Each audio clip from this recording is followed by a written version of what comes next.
നമസ്കാരം. പ്രധാനമന്ത്രി നരേന്ദ്രമോദി ഒന്നും മിണ്ടുന്നില്ല എന്നായിരുന്നു ഇന്നലെ വരെ, കഴിഞ്ഞ ദിവസം വരെ ഇവിടെ ചില കോൺഗ്രസ്സുകാരും CPM-കാരും ചില ആളുകളുമൊക്കെ പറഞ്ഞുകൊണ്ടിരുന്നത്. എന്താണ് ഈ പഹൽഗാം ഭീകരാക്രമണത്തെക്കുറിച്ച് പ്രധാനമന്ത്രി ഒന്നും പറയാത്തത് എന്ന ചോദ്യമായിരുന്നു. ഇവർ പത്രം വായിക്കാറില്ല, TV കാണാറില്ല, മറ്റ് മാധ്യമങ്ങളൊന്നും ശ്രദ്ധിക്കാറില്ല എന്ന് തോന്നുന്നു. മൻ കി ബാത്ത് പരിപാടിയിലടക്കം ഈ വിഷയത്തെക്കുറിച്ച് കൃത്യമായി പ്രതിപാദിക്കുകയും ഇതിൽ ഇരകളായവർക്ക് നീതി ഉറപ്പാക്കും, ശക്തമായ തിരിച്ചടി പാകിസ്ഥാനും ഭീകരവാദികൾക്കും നൽകും എന്നും പ്രധാനമന്ത്രി പറഞ്ഞത് ഇവരാരും കേട്ടില്ല എന്ന് തോന്നുന്നു, അല്ലെങ്കിൽ അറിഞ്ഞില്ല എന്ന് തോന്നുന്നു. അല്ലെങ്കിൽ ഇത്തരം ഒരു ദുരവസ്ഥയിലും ഇന്ത്യൻ പ്രധാനമന്ത്രിയെ കുറ്റപ്പെടുത്തി ഒരുതരം രക്ഷപ്പെടൽ നടത്തുക, അല്ലെങ്കിൽ ഒരുതരം പരിഹാസം ചെയ്യുക എന്നൊക്കെ ആയിരിക്കാം ഇവരുടെ ലക്ഷ്യം. പക്ഷേ അതൊന്നും ഇന്ത്യയിലെ ജനങ്ങൾ അംഗീകരിച്ച് തരില്ല എന്ന് മാത്രം ഈ രാജ്യവിരുദ്ധ നിലപാടുകൾ സ്വീകരിക്കുന്ന പാർട്ടികളോടും വ്യക്തികളോടും ഒന്ന് പറഞ്ഞുകൊള്ളുന്നു. പ്രധാനമന്ത്രി കഴിഞ്ഞ ദിവസം സൈനിക വ്യൂഹത്തിന് ശക്തമായ സർജിക്കൽ സ്ട്രൈക്ക് നടത്താനുള്ള സമയം തിരഞ്ഞെടുക്കാനും അത് ഏത് രീതിയിൽ നടപ്പിലാക്കണം എന്ന് അത് അവർക്ക് തന്നെ ചിന്തിച്ച് അവരുടെ ഇഷ്ടപ്രകാരം രാജ്യത്തിന് വേണ്ടി ചെയ്യാം എന്നും പ്രസ്താവന ഇറക്കുന്നത് വരെ ഇവർ ഈ കാര്യങ്ങൾ പറഞ്ഞുകൊണ്ടിരുന്നു. ഈ വിഷയത്തിലടക്കം വലിയ ചർച്ചകൾ നടന്നു.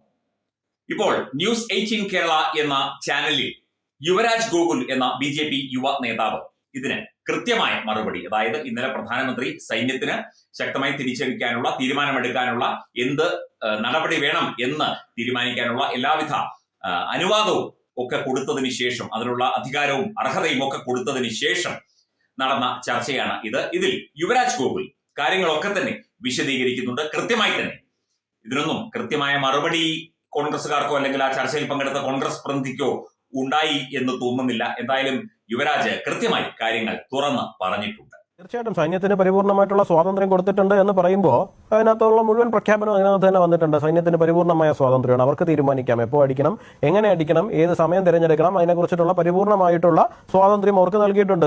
യുവരാജ് ഗോകുൽ രാജ്യം കനത്ത തിരിച്ചടി തന്നെ പാകിസ്ഥാന് നൽകണം എന്നുള്ള ആവശ്യത്തിലേക്ക് കാര്യങ്ങൾ പോകുന്നുണ്ട് എന്ന് തന്നെ ഇപ്പോൾ അനുമാനിക്കാൻ പറ്റുമോ? മഞ്ജുഷേ, ഒന്നാമത്തെ കാര്യം എന്ന് പറഞ്ഞു കഴിഞ്ഞാൽ ഇപ്പോൾ നിങ്ങളുടെ റിപ്പോർട്ട് ചെയ്ത രീതി ഒരു തരത്തിലും എനിക്ക് അംഗീകരിച്ചു കൊടുക്കാൻ കഴിയുന്ന ഒരു കാര്യമല്ല. കാരണം പ്രധാനമന്ത്രി മൗനം തുടർന്നു, ആഭ്യന്തരമന്ത്രി മൗനം തുടർന്നു, അതുകൊണ്ടാണ് പ്രശ്നം. അവരൊന്നും എന്താണ് പറയേണ്ടത്? ഞാനൊന്ന് അദ്ദേഹത്തോട് ഓർമ്മിപ്പിക്കുകയാണ്. കഴിഞ്ഞ തവണ പത്താംകോട്ടിൽ 2019 ഫെബ്രുവരി 14 തീയതിയാണ് പത്താംകോട്ടിൽ നമ്മുടെ സൈനികർക്ക് നേരായിട്ട് ആക്രമണം ഉണ്ടാകുന്നത്. അന്ന് ഏത് രീതിയിലാണോ പ്രധാനമന്ത്രി പ്രതികരിച്ചത്, അന്ന് ഏത് രീതിയിലാണോ ഇന്ത്യയുടെ ആഭ്യന്തരമന്ത്രി പ്രതികരിച്ചത്, അതേ രീതിയിൽ തന്നെയാണ് അവരിപ്പോഴും പ്രതികരിക്കുന്നത്. ഫെബ്രുവരി 14 തീയതി ആക്രമണം ഉണ്ടായി. ഫെബ്രുവരി 15-നോ 16-നോ 17-നോ ഒന്നും അല്ല അവിടെ നിന്ന് തിരിച്ചടി ഉണ്ടായിട്ടുള്ളത്. ഫെബ്രുവരി 26 തീയതിയാണ്. 12 ദിവസമാണ് എടുത്തിട്ടുള്ളത്. തീർച്ചയായിട്ടും തിരിച്ചടിക്കാൻ പോകുന്നത് കേന്ദ്രത്തിലിരിക്കുന്ന മന്ത്രിമാരും പ്രതിപക്ഷ നേതാവും അകത്തിരിക്കുന്ന MP-മാരും എല്ലാവരും കൂടി ചേർന്നിട്ടല്ല, സൈന്യമാണ് തിരിച്ചടിക്കുക. സൈന്യം തിരിച്ചടിക്കുന്ന സമയത്ത് സൈന്യത്തിൻ്റെതായ പ്രിപ്പറേഷൻസ് ആവശ്യം ഉണ്ടാവും. അവർക്ക് കൃത്യമായിട്ട് ഒരു അടി ഉണ്ടാകുന്ന സമയത്ത് നമുക്ക് പരമാവധി കാഷ്വാലിറ്റീസ് കുറയുന്ന തലത്തിൽ നമുക്ക് വളരെ റിസ്ക് ഫ്രീ ആയിട്ടുള്ള സമയം ചൂസ് ചെയ്യേണ്ടതായിട്ടുണ്ടാവും. അവരത് എന്താണ് എന്ന് വെച്ച് കഴിഞ്ഞാൽ അവരത് ആലോചിച്ച് സുരക്ഷാ ഏജൻസികളും സൈന്യവും കമാൻഡോസും അവരെല്ലാവരും കൂടി ചേർന്നിട്ട് അവർ ആ ഓപ്പറേഷൻ നടത്തിക്കോളും. നമ്മൾ തൽക്കാലത്തേക്ക് അവിടെ പോയിട്ട് നിങ്ങൾ എന്തുകൊണ്ട് അടിക്കുന്നില്ല ഇങ്ങനെ ചോദിക്കേണ്ടുന്ന സാഹചര്യമൊന്നും നിലവിൽ ഭാരതത്തിലില്ല.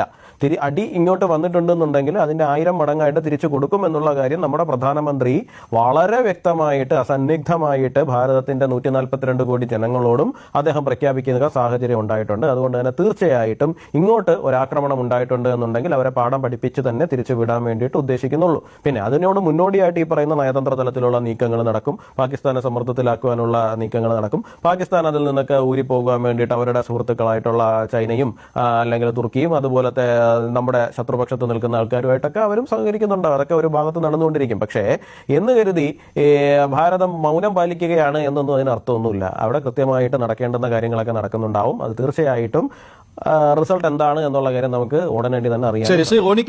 നമുക്കറിയാം, നമുക്കൊരു പരിമിതി എന്താണെന്ന് വെച്ചാൽ ഇപ്പോൾ 2 രാജ്യങ്ങളും ആണവ രാജ്യങ്ങളും. ഒരു രാജ്യത്തിന് 10 ലക്ഷത്തോളം സൈന്യമുണ്ട്, എല്ലാ അത്യാധുനിക സംവിധാനങ്ങളുമുണ്ട്. നമുക്ക് ഈ പറയുന്ന ടാങ്കുകൾ ഉൾപ്പെടെ അല്ലെങ്കിൽ അത്യാധുനിക വിമാനങ്ങൾ ഉൾപ്പെടെ നേവൽ ഫോഴ്സ് ഉൾപ്പെടെ എല്ലാ സംവിധാനങ്ങളും ഉണ്ട്. ഒരു രാജ്യത്തിന് നമ്മൾ 4-1 സ്ട്രെങ്ത് ഉണ്ടെങ്കിൽ പോലും ഒരു ആണവ മിസൈൽ എന്ന് പറഞ്ഞാൽ that is equal to all our strength. നമ്മുടെ എല്ലാ ശക്തിക്കും ഈക്വൽ ആണ് പാകിസ്ഥാനുള്ള ഒരു ആണവ മിസൈൽ എന്ന് പറയുന്നത്. അപ്പൊ അതൊരു റിയാലിറ്റിയാണ്. ഇപ്പോൾ നമ്മളൊക്കെ പക്വതയുള്ള രാഷ്ട്രീയ പ്രവർത്തകരായത് നമുക്കറിയാം, രാജ്യം തിരിച്ചടി കൊടുക്കാനുള്ള ഉചിതമായ സമയമായിട്ടില്ല. സമയവും സാഹചര്യമുണ്ട്. അത് എടുത്തിയാടി പെട്ടെന്ന് പാകിസ്ഥാൻ ഒരു തിരിച്ചടി കൊടുത്തു. അതിന്റെ അകത്ത് ഒരു രാഷ്ട്രീയം നമുക്കറിയാം. 1971 ബംഗ്ലാദേശ് ക്രൈസിസ് വന്നപ്പോൾ തന്നെ അത് ഈ പറയുന്ന ഏപ്രിൽ മെയ് മാസങ്ങളിലാണ് അഭയാർത്ഥി പ്രവാഹം ഇവിടേക്ക് ഉണ്ടായത്. പക്ഷെ നമ്മൾ തിരിച്ചടി കൊടുത്തത് ഡിസംബർ മാസമാണ്.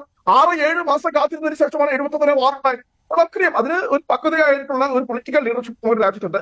ഞങ്ങളുടെ പ്രധാനമന്ത്രിയുടെ, കാരണം നരേന്ദ്രമോദി എന്ന വ്യക്തി രാജ്യത്തിന് മുഴുവൻ പ്രധാനമന്ത്രിയാണ്, അദ്ദേഹത്തിന്റെ കഴിവിനെ ഒന്നും ഞങ്ങൾ കുറച്ച് കളിക്കാൻ വേണ്ടി ആഗ്രഹിക്കുന്നില്ല. അവരുടെ ഉചിതമായ സമയത്ത് തന്നെ അത് ഞങ്ങൾ ഒപ്പാണ്. ഞങ്ങളുടെ സ്റ്റാൻഡ് വളരെ വ്യക്തമാണ്. ഞങ്ങളുടെ ആവശ്യം എന്താ ഞങ്ങൾ പറയുന്നു, പാർലമെന്റ് വിളിച്ചുകൂട്ടണം. ഞങ്ങൾക്ക് വലിയ സന്തോഷമുണ്ട്. നമ്മുടെ സർവകക്ഷി ഞങ്ങൾ വിളിച്ചുകൂട്ടി. ഞങ്ങൾ വളരെയധികം അഭിനന്ദിക്കുകയാണ് ഗവൺമെന്റിന്. തീർച്ചയായിട്ടും എല്ലാവരുടെയും മനസ്സിൽ അതാണ് വേണ്ടത്. രാജ്യത്തിന്റെ ഐക്യവും അഖണ്ഡതയും കാത്തു സൂക്ഷിക്കേണ്ട ഒരു സമയമാണിത്. ഒറ്റക്കെട്ടായി നിൽക്കേണ്ട സമയമാണ്. ശ്രീ യുവരാജ് ഗോകുൽ പക്വമായി തന്നെയാണ് റോണി കെ ബേബി അതിൽ അഭിപ്രായം പറഞ്ഞത്. പക്ഷേ ഈ PM ഗായബാണല്ലോ ഇപ്പോൾ രാജ്യവ്യാപകമായിട്ട് BJP അതൊരു വിഷയമാക്കി എടുക്കുന്നുമുണ്ട്. അത് എടുക്കുകയും വേണം. കാരണം എന്ന് പറഞ്ഞാൽ ഈ സമയത്ത് ഇത്തരം ഒരു പ്രചാരണം കോൺഗ്രസ് നടത്തിയത് ശരിയായിട്ടില്ല. പക്ഷേ റോണി പറയുന്നത് അത് ഔദ്യോഗികമായിട്ട് കോൺഗ്രസിന്റെ ഒരു പ്രഖ്യാപനമോ ഒരു പ്രചാരണമോ അല്ല എന്നാണ്. അല്ല, ശ്രീ റോണി കെ ബേബി വളരെ പക്വമായിട്ട് ഇവിടെ പ്രതികരിച്ചു. അതിനകത്ത് കാണുന്നതിനകത്ത് ഒരുപാട് സന്തോഷമുണ്ട്. അതുകൊണ്ട് തന്നെയാണ് തീർച്ചയായിട്ടും ഫസ്റ്റ് റൗണ്ടിൽ ഞാൻ കോൺഗ്രസിനെ ഇത് രാഷ്ട്രീയം പറയേണ്ടുന്ന സമയമല്ല എന്നുള്ളത് കൊണ്ടാണ് ഞാൻ അതിനകത്ത് കോൺഗ്രസിനെ കടന്നാക്രമിക്കാതെ പാകിസ്ഥാന്റെ വിഷയങ്ങളിലേക്ക് മാത്രം പോയി അദ്ദേഹത്തിന്റെ പ്രതികരണം അനുസരിച്ച് സംസാരിക്കാന്നുള്ളതായിരുന്നു. അദ്ദേഹം അങ്ങനെ പ്രതികരിച്ചതിനകത്ത് ഒരുപാട് സന്തോഷമുണ്ട്. പക്ഷേ ശ്രീ റോണി കെ ബേബി അങ്ങ് പറഞ്ഞ ഒരു പ്രധാന പോയിന്റ് എന്ന് പറയുന്നത് കോൺഗ്രസിന്റെ ഏതെങ്കിലും പ്രധാനപ്പെട്ട നേതാക്കൾ പറഞ്ഞിരിക്കുന്ന ഒരു സ്റ്റേറ്റ്മെന്റ് അല്ല അത്. കോൺഗ്രസിലെ പലർക്കും പലതരത്തിലുള്ള അഭിപ്രായങ്ങൾ ഉണ്ടാകുമെന്നാണ് അങ്ങ് പറഞ്ഞിരിക്കുന്നത്. പക്ഷേ അങ്ങ് മനസ്സിലാക്കേണ്ടുന്ന കാര്യം കോൺഗ്രസിന്റെ ഏതെങ്കിലും ഒരു നേതാക്കൾ ട്വീറ്റ് ചെയ്തതോ അല്ലെങ്കിൽ കോൺഗ്രസിന്റെ ഏതെങ്കിലും പ്രവർത്തകർ ഫേസ്ബുക്കിനകത്ത് കുറച്ചതോ നിങ്ങളുടെ ഏതെങ്കിലും സോഷ്യൽ മീഡിയ ഗ്രൂപ്പുകളിൽ നിന്ന് വന്നതോ അല്ല.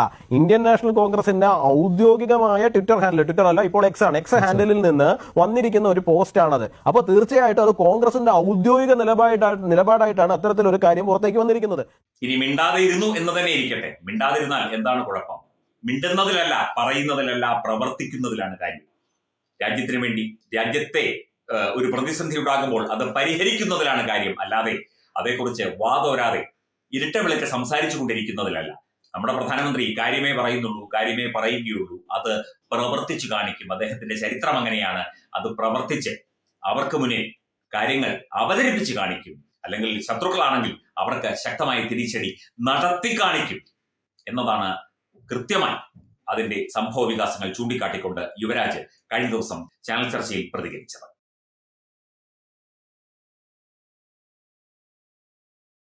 Branding partner EduBix Online Executive Education.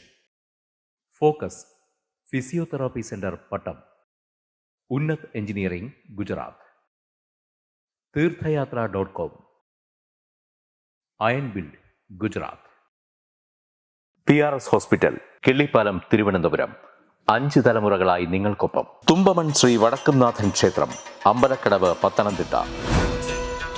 Shrimad Skanda Purana മഹാസത്രം 2025 മെയ് 11 മുതൽ 18 വരെ. ബ്രഹ്മശ്രീ മുംബൈ ചന്ദ്രശേഖര ശർമ്മയുടെ മുഖ്യ കാർമ്മികത്വത്തിൽ മഹാഗണപതി ഹോമം, സ്കന്ദപുരാണ പാരായണം, മഹത് പ്രഭാഷണങ്ങൾ, പൂജഹോമാദികൾ, കലാസാംസ്കാരിക പരിപാടികൾ. സത്രയജ്ഞ കർമ്മങ്ങളിലേക്ക് എല്ലാ ഭക്തജനങ്ങളുടെയും സാന്നിധ്യവും സഹകരണവും സാദരം അഭ്യർത്ഥിക്കുന്നു. മഹാസത്രവേദിയിൽ മെയ് 18 പഴനി അരുൾമിക ദണ്ഡായുധപാണി സ്വാമി ദേവസ്ഥാന അർച്ചക സ്ഥാനികർ ശ്രീസെൽവ സുബ്രഹ്മണ്യ ശിവശാരിയാരുടെ മുഖ്യ കാർമ്മികത്വത്തിൽ നടക്കുന്ന അതിശ്രേഷ്ഠവും സർവൈശ്വര്യദായകവുമായ സ്കന്ദഹോമം. സ്കന്ദമഹാപുരാണ സത്രത്തിന്റെ ആദിമധ്യാന്തമുള്ള സമ്പൂർണ്ണ തത്സമയ കാഴ്ച തത്വമയി നെറ്റ്വർക്കിൽ.